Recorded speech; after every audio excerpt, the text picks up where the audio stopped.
আওয়ামী লীগের লিফলেট বিতরণ, সেই বিসিএস কর্মকর্তা সহ কারাগারে ৫। আওয়ামী লীগের ঘোষিত কর্মসূচি অনুযায়ী অন্তর্বর্তী সরকারের পদত্যাগ চেয়ে ঢাকার রাস্তায় লিফলেট বিতরণ করে আলোচিত ৩১তম বিসিএসের শিক্ষা ক্যাডারের কর্মকর্তা সহকারী অধ্যাপক মুকিব মিয়া এবং ছাত্রলীগের নেতাকর্মীরা।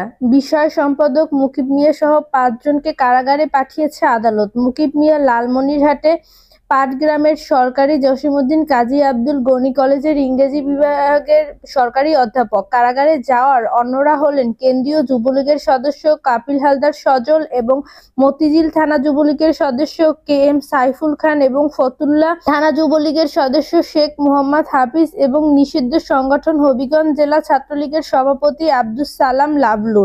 এর মধ্যে লালমনিরহাটে পাটগ্রামের সরকারি জসিমউদ্দিন কাজী আব্দুল গনি কলেজের ইংরেজি বিষয়ের অধ্যাপক ৩১তম বিসিএস ক্যাডার উনিও ছিলেন। এর আগে সোমবার দিবাগত রাত ২টার দিকে রাজধানীর মিরপুর এলাকা থেকে তাদের গ্রেপ্তার করে পুলিশ। পরে শাহবাগ থানায় সন্ত্রাসবিরোধী আইনে মামলায় তাদের গ্রেফতার দেখানো হয়। মামলার অভিযোগ থেকে জানা গেছে, ১ ফেব্রুয়ারি সকালে জাতীয় প্রেসক্লাবের সামনে অন্তর্বর্তী সরকারের পদত্যাগ দাবিতে আসামিরা লিফলেট বিতরণ করেন। তারা লিফলেট বিতরণ, স্লোগান, মিছিল দিয়ে তাদের নিষিদ্ধ ঘোষিত সংগঠন কার্যক্রমকে গতিশীল করা এবং সরকার তথা রাষ্ট্রের বিরুদ্ধে ষড়যন্ত্র, রাষ্ট্রের ক্ষতি সাধনের লক্ষ্যে অপপ্রচারের উদ্দেশ্যে জনগণের সম্মুখে কালো আইন বাতিল, নিষেধাজ্ঞা প্রত্যাহার সহ বিভিন্ন ধরনের স্লোগান দিয়েছেন। ঘটনার দিন আসামিরা সংঘবদ্ধভাবে নিষিদ্ধ ঘোষিত ছাত্রলীগের লিফলেট বিতরণ করেছেন। এ ঘটনায় গত ২ ফেব্রুয়ারি রাজধানীর শাহবাগ থানায় সন্ত্রাসবিরোধী আইনে মামলা করেছে পুলিশ।